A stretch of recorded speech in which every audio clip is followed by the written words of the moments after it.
Olá, tudo bem? Hoje nós vamos continuar nossas aulas falando sobre como funciona o calendário vacinal das crianças, sobre como podemos desenvolver as habilidades técnicas para cuidar do recém-nascido e como conhecer quais são as técnicas de alimentação, higienização, sono, eliminações e cuidados com a saúde, considerando as necessidades físicas, emocionais e sociais de saúde dos recém-nascidos. Como nós dissemos na primeira aula de cuidados com recém-nascido, como cuidador infantil, sabemos que o nosso público-alvo da nossa rotina de trabalho são as crianças. Um bebê depende inteiramente de cuidados de outra pessoa para se desenvolver. Na maioria das vezes, essa outra pessoa é a mãe do bebê ou seu cuidador. Sem essa ajuda, a criança não é capaz de ir em busca do seu alimento, nem de realizar ações para o seu crescimento. Ou seja, se um bebê não tem quem cuide dele, que ofereça alimento e roupa, por exemplo, ele não se desenvolve. Sabemos que a criança é um ser que necessita de cuidados e de observação direta. A criança não sabe se cuidar sozinha, então ela necessita de ter suas ações direcionadas a todo momento pelo seu cuidador. Calendário vacinal. Antes de falar um pouco sobre o que é o calendário de vacinação do recém-nascido e como ele funciona, vamos tentar entender sobre o que é uma vacina. Bem, as vacinas são substâncias que são introduzidas no nosso organismo para dar mais força e para que seja combatida alguma doença. A vacinação é uma das medidas mais importantes de prevenção contra algumas doenças. É muito melhor e mais fácil prevenir uma doença do que tratá-la, e é isso que as vacinas fazem. Elas protegem o corpo humano contra vírus e contra bactérias que possam provocar vários tipos de doenças graves. As vacinas podem ser aplicadas por meio de injeção ou por via oral, ou seja, pela boca. Quando essa substância entra no organismo da criança, o corpo dela começa a produzir algumas substâncias que funcionam como soldados de defesa.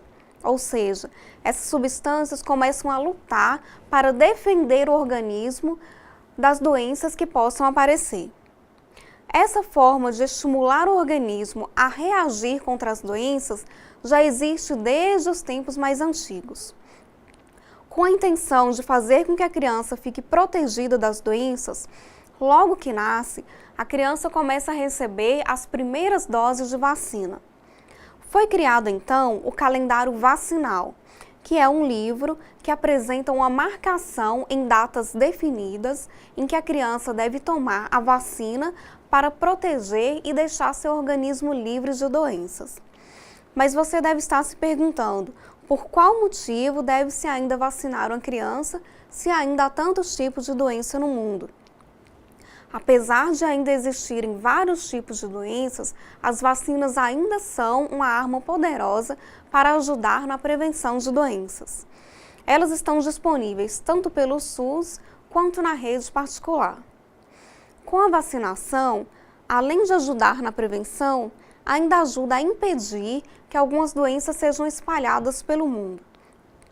Se não houvessem as vacinas, com certeza o número de pessoas doentes hoje no mundo seria muito maior do que o que conhecemos.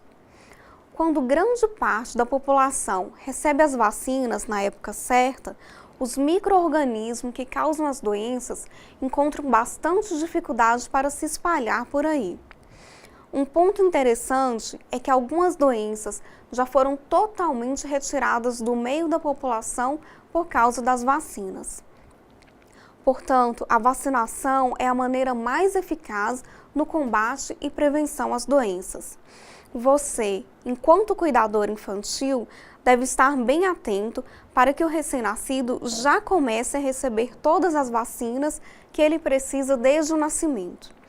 Você também deve ficar atento às propagandas e comunicados que o governo faz sobre as datas das vacinas para que o recém-nascido que você está cuidando não fique sem a vacina.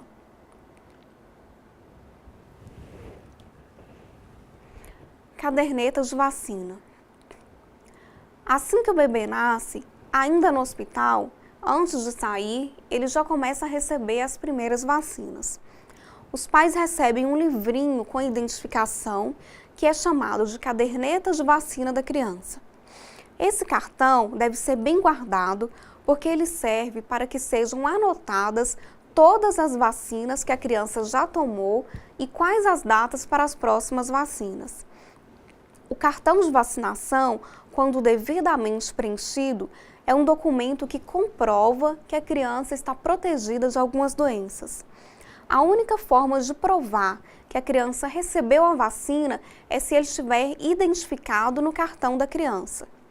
Aqui no Brasil, foi criado pelo Ministério da Saúde um calendário oficial, com as datas definidas para cada vacina, conforme cada região. Essa caderneta é um documento importante para acompanhar a saúde, o crescimento e o desenvolvimento da criança. Essa caderneta irá orientar os cuidadores, a família e os profissionais de saúde em todos os cuidados com a criança. Essa caderneta também contém todas as informações sobre a saúde do bebê, desde o momento do nascimento e a rotina do seu crescimento e desenvolvimento. Ela traz ainda informações sobre cada vacina que é indicada no calendário básico de vacinação.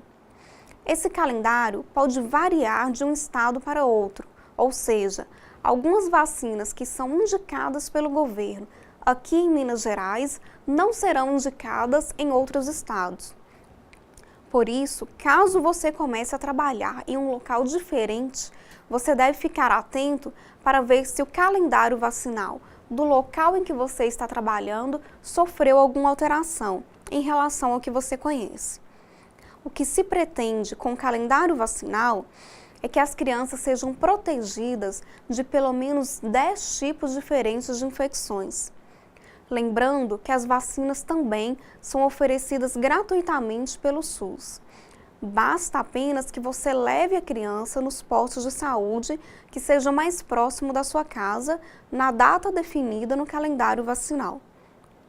Se você pegar uma caderneta de vacina, você vai ver que ela traz os campos para serem preenchidos de informações sobre nome, informações da criança, data de nascimento, nome do pai e da mãe, endereço, peso da criança ao nascer, informações sobre o parto e sobre a gravidez e informações gerais sobre o recém-nascido. Ainda traz observações sobre a saúde da boca, saúde auditiva e ocular da criança, doenças e tratamentos que a criança fez.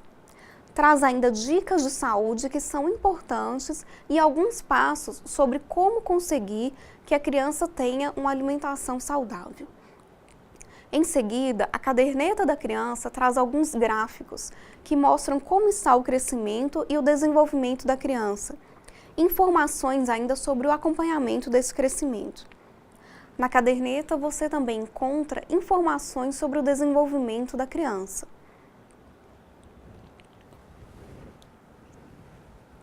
Classificação do recém-nascido. Você, cuidador infantil, deve ter conhecimento sobre todos os processos de desenvolvimento em que a criança passa. É importante que o cuidador infantil tenha conhecimento sobre o desenvolvimento de todas as fases da criança, no que se refere ao desenvolvimento motor e psicológico. Deve ficar claro que o crescimento da criança não envolve apenas o aumento do tamanho do corpo ou da estatura. Ao contrário, à medida que a criança se desenvolve, ela também desenvolve a capacidade de realizar algumas funções cada vez mais difíceis e mais complexas. Nesse período, a criança passa por algumas transformações que são dinâmicas e progressivas. Ampliando nosso entendimento, Pode-se dizer que o crescimento da criança é um processo dinâmico e contínuo, que ocorre desde o nascimento até as outras fases da vida, levando-se em consideração todos os fenômenos de substituição e regeneração de tecidos e órgãos com o desenvolvimento de todas as células. Vamos falar um pouco agora como podemos desenvolver as habilidades técnicas para cuidar do recém-nascido. Lembrando que a criança é um ser em formação, necessitando, portanto, de vários cuidados. Para entender como funcionam os primeiros cuidados com o recém-nascido, precisamos classificar esses recém-nascidos. Vamos primeiro tentar entender como os recém-nascidos se classificam quanto ao tempo da idade da gestação, ou seja, em quanto tempo o bebê foi gerado na barriga da mãe. É considerado tempo de idade gestacional ao nascer o tempo provável do início da gestação até o início do nascimento do bebê. Esse tempo é medido contando-se qual a quantidade de semanas entre o primeiro dia da última menstruação e a data do nascimento, ou seja, a data do parto. O tempo esperado de uma gestação desde a data da última menstruação até o seu término é de 40 semanas. Alguns bebês nascem antes de 40 semanas e outros nascem depois de 40 semanas. Diante disso, a gente pode fazer as seguintes divisões. O recém-nascido é chamado de prematuro. Você já deve ter ouvido esse termo. Quando o bebê nasce antes da data definida. Nesse caso, ele nasce antes de 37 semanas de gestação. Deixando de forma mais clara, o bebê prematuro fica na barriga da mãe por um tempo menor do que 37 semanas. Se ele ficar na barriga da mãe entre 37 semanas e 42 semanas, ele é chamado de recém-nascido a termo, ou seja, ele nasceu dentro do período esperado. Toda criança que nasce depois de 42 semanas de gestação é chamado de recém-nascido pós-termo, ou seja, ele nasceu depois do período esperado. Vamos ver agora como o recém-nascido se classifica quanto ao peso. Quando o recém-nascido nasce com peso adequado para a sua idade gestacional, é usado o termo AIG, ou seja, ele é adequado para a idade gestacional. Aqui no Brasil, a grande maioria dos bebês são considerados adequados para a idade gestacional. Quando o bebê nasce com peso muito baixo, ele é considerado PIG, ou seja, pequeno para a idade gestacional. Nesse caso, pode ser que a mãe não tenha se alimentado bem durante a gravidez e o bebê nasceu pequeno. Já quando o peso do recém-nascido é grande, ele é chamado GIG, ou seja, grande para a idade gestacional.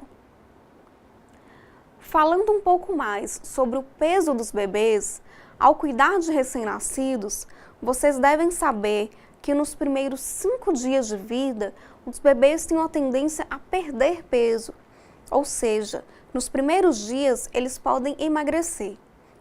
Isso é normal, porque eles vão começar a ganhar peso depois. Quando a mulher está grávida e faz o exame de ultrassom para ver como está o bebê, podem acontecer 2 situações. A cabeça do bebê pode estar virada para a parte de baixo do útero da mãe. Nesse caso, a gente fala que o bebê está em posição cefálica. Já quando o bebê está com os pés virados para baixo e a cabeça para cima, falamos que ele está em posição pélvica. Assim que nascem, os recém-nascidos apresentam uma camada fina de gordura debaixo da pele. Portanto, eles podem apresentar uma dificuldade em manter a temperatura do corpo.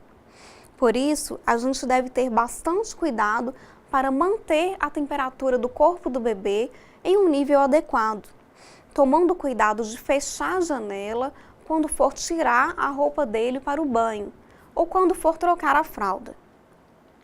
Para sabermos se a pele do bebê está bem hidratada ou não, basta levantarmos um pouco da pele com cuidado. Se estiver desidratada e demorar a voltar ao normal, a gente fala que a pele do bebê está com turgor diminuído. O termo pode parecer difícil, mas é só para sabermos se o bebê está bem hidratado ou não. O recém-nascido também pode apresentar nos primeiros dias de vida uma substância branca na pele que a gente chama de vernix caseoso. O nome também pode parecer difícil, mas isso é apenas uma alteração que ocorre por causa de alguns hormônios que ele recebe da mãe. Essa substância serve como barreira de proteção e também para hidratar a pele do bebê. Em relação ao cabelo dos recém-nascidos, para aqueles que nascem no tempo certo, os cabelos são sedosos e em maior quantidade. Nos bebês prematuros, os cabelos já são em menor quantidade e têm os fios bem mais finos. Alguns bebês podem também apresentar o que a gente chama de lanugem, mais frequentemente observada em bebês prematuros. Alguns recém-nascidos apresentam essa lanugem, que são pelos finíssimos, descorados e estão presentes, em geral, nas áreas dos ombros e das costas. As unhas geralmente ultrapassam as pontas dos dedos, ou são incompletas e até ausentes nos bebês prematuros. Os cuidados com gêmeos ou com trigêmeos são os mesmos, considerando que também são recém-nascidos. A diferença é que os cuidados serão dobrados ou redobrados, tendo em vista o número de bebês.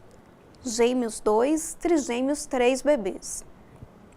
Nesses casos, é fundamental estabelecer uma rotina no que se refere à amamentação, troca de fraldas, cuidados com o coto umbilical, para que não ocorram maiores dificuldades na rotina dos cuidados. Cuidados diários com recém-nascidos. Como cuidador infantil, devemos estar cientes de que a criança exige cuidados especiais, que devem ser feitos com bastante dedicação. Alguns cuidados que devemos ter diariamente e que são necessários para o bem-estar do recém-nascido são referentes ao sono, ao vestuário, aos objetos pessoais e ao lazer. Devemos estar atentos sobre tudo que envolve o processo de crescimento e desenvolvimento da criança. Crescimento e desenvolvimento fazem parte de um mesmo processo, porém exigem abordagens diferentes e específicas para sua percepção, descrição e avaliação. As modificações no comportamento, no aspecto motor, nas atitudes são visíveis e precisam ser percebidas e acompanhadas com muita atenção e seriedade. Vamos falar sobre cada um deles. Falando agora sobre o sono. O sono adequado e tranquilo é bastante importante para o bebê. Você já parou para pensar de quantas horas de sono o bebê precisa diariamente? A dúvida sobre a quantidade correta de sono para o bebê é bastante frequente. Alguns bebês dormem mais tempo que os outros. Nos primeiros dias de vida, você vai perceber que ele dorme e acorda várias vezes. Isso acontece porque ele ainda não desenvolveu completamente um ritmo adequado para o seu organismo. Assim que nascem, os padrões de sono do bebê não seguem o ciclo natural de dia e de noite. Os bebês precisam dormir muito mais tempo que um adulto, por exemplo. Só que eles não dormem o dia inteiro sem parar. Eles acordam para amamentar. Também é normal que o bebê acorde várias vezes durante a noite para amamentar. Isso faz parte do ritmo de crescimento dele. Enquanto dormem, vocês poderão perceber que os bebês apresentam um movimento rápido dos olhos e a respiração também é mais rápida. O bebê apresenta um sono muito mais leve que um adulto, sendo mais fácil acordá-lo.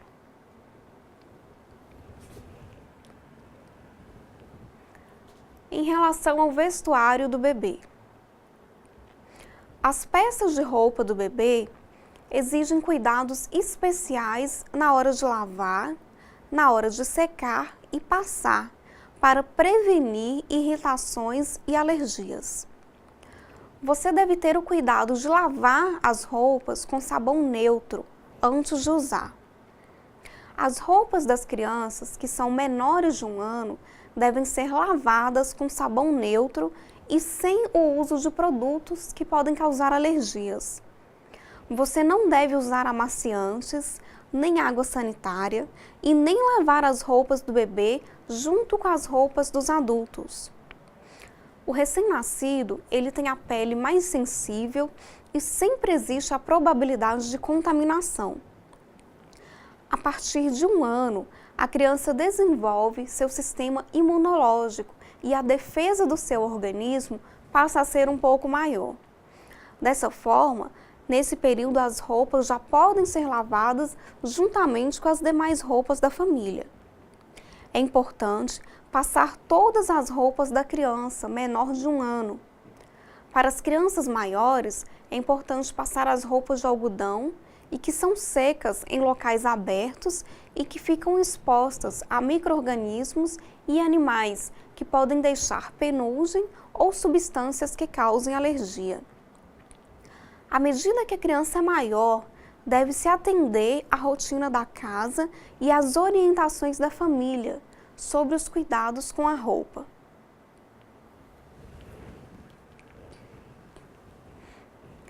Objetos pessoais do bebê. Lembra que eu falei nas aulas anteriores que o bebê tem a sensibilidade mais desenvolvida na língua e é normal que ela queira colocar tudo na boca? Falamos também que o sistema de defesa do organismo ainda não está totalmente desenvolvido. Dessa forma, precisamos ter bastante cuidado para manter os objetos do bebê sempre limpos e livres de alguma contaminação. Antes de lavar, os utensílios do recém-nascidos também devem ser trocados, pelo menos a cada 6 meses, a exemplo das mamadeiras. Os brinquedos também devem ser higienizados, ou seja, lavados com frequência quando cair no chão ou em locais sujos.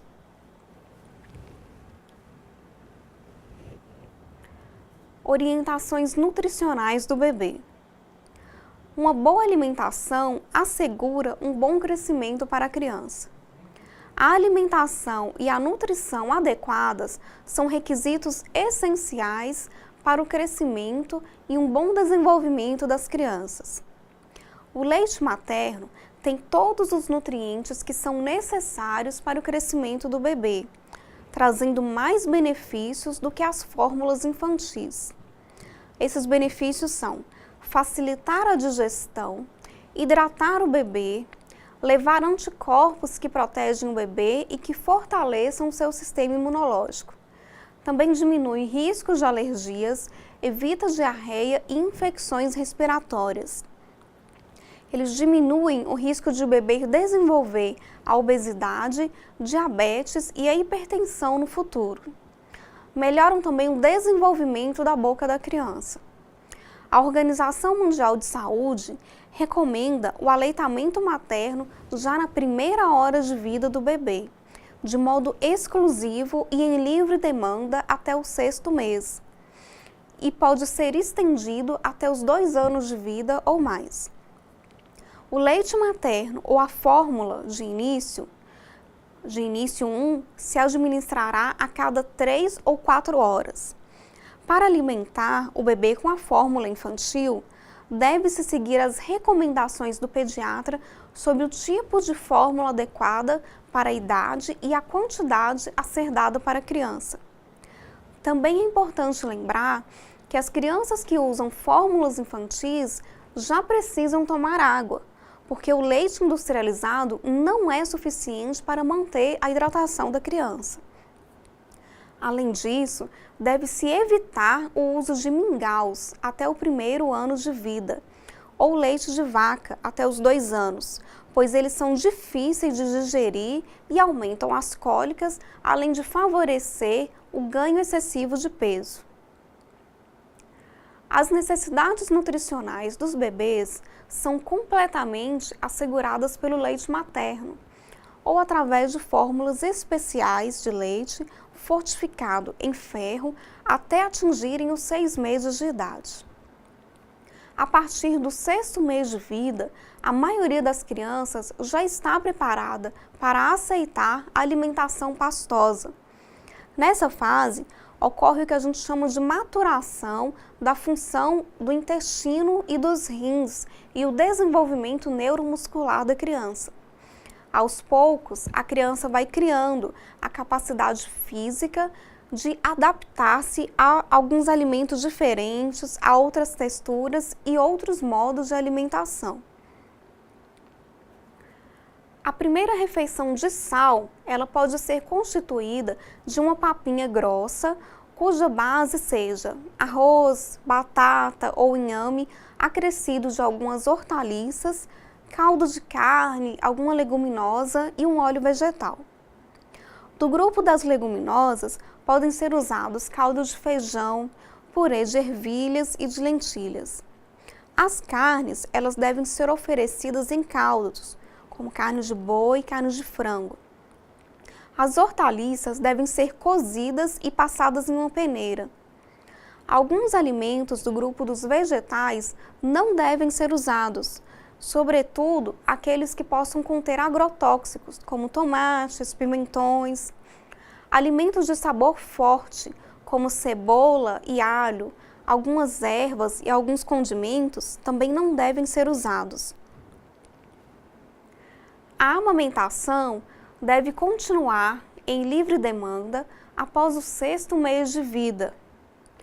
Após a introdução da refeição de sal, as frutas e os sucos também podem ser usados, especialmente nos intervalos da manhã e da tarde.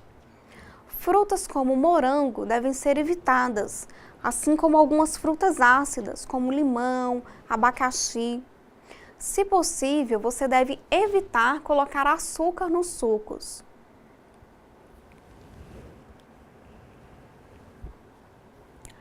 Habilidades técnicas para cuidar do recém-nascido. Cuidado significa atenção, precaução, cautela, dedicação, carinho, encargo e responsabilidade. Cuidar é servir, é oferecer ao outro, em forma de serviço. O resultado de seus talentos, do seu preparo e das suas escolhas. É praticar o cuidado. Cuidar é também perceber a outra pessoa como ela é e como se mostra, seus gestos, suas falas, sua dor e sua limitação. Percebendo isso, o cuidador tem condições de prestar o cuidado de forma individualizada a partir de suas ideias, a partir dos seus conhecimentos e das suas criatividades, levando em consideração as particularidades e as necessidades da pessoa que está sendo cuidada. Cuidar de um recém-nascido é um grande desafio e exige bastante compromisso e seriedade. O cuidador infantil deve estar preparado para cuidar da higiene, do conforto e da alimentação da criança. Algumas habilidades que o cuidador também deve saber é observar as possíveis alterações no estado geral da criança, zelar pela integridade física e prestar primeiros socorros e promover atividades de jogos e de entretenimento. Também é importante que o cuidador infantil tenha conhecimento, tenha habilidades, atitudes e valores necessários para cuidar de crianças nas várias fases do desenvolvimento infantil, zelando pelo seu bem-estar geral. O cuidador infantil pode ser contratado para trabalhar em escolas, em creches, em projetos sociais e em famílias de forma particular. Ele deve estar preparado para cuidar. Mas você já sabe o que significa cuidar? Cuidar é um ato de preservar e de ter atitudes e comportamentos relacionados à atenção, ao zelo, ao respeito e à cautela. Você deve atuar com domínio das suas tarefas. Uma das vantagens de ser cuidador infantil é que você contribui diretamente para ajudar a criança a crescer e a se desenvolver. O estresse pessoal e emocional do cuidador imediato é enorme. Esse cuidador precisa manter sua integridade física e emocional para planejar as maneiras da convivência com a criança. Entender os próprios sentimentos e aceitá-los como um processo normal de crescimento psicológico talvez seja o primeiro passo para a manutenção de uma boa qualidade de vida. A tarefa de cuidar de alguém geralmente se soma a outras atividades do dia a dia. O cuidador, ele pode ficar sobrecarregado, pois muitas vezes ele assume sozinho a responsabilidade pelos cuidados. Soma-se a isso ainda o peso emocional da doença que incapacita e traz sofrimento a uma pessoa querida, quando se está cuidando de uma criança doente. Diante dessa situação, é comum o cuidador passar por cansaço físico, depressão, muitas vezes abandono do trabalho, alterações na vida conjugal e familiar. A tensão e o cansaço sentidos pelo cuidador são prejudiciais não só a ele, mas também à família e à própria pessoa que está sendo cuidada. Algumas dicas podem ajudar a preservar a saúde e aliviar a tarefa do cuidador. O cuidador deve contar com a ajuda de outras pessoas, como a ajuda da família, dos amigos, dos vizinhos, definir dias e horários para cada um assumir parte dos cuidados. Essa parceria permite ao cuidador ter um tempo livre para se cuidar, se distrair e recuperar as energias que foram gastas no ato de cuidar do outro. Você, cuidador, pode pedir ajuda sempre que algo não estiver bem. É fundamental que o cuidador reserve alguns momentos do dia para se cuidar, para descansar, relaxar e praticar alguma atividade física e de lazer, como caminhar, fazer ginástica, crochê, tricô, pinturas, desenhos e a dança. Isso vai ajudar a diminuir o cansaço do cuidador. Bom, foi muito bom dividir esse conhecimento com vocês.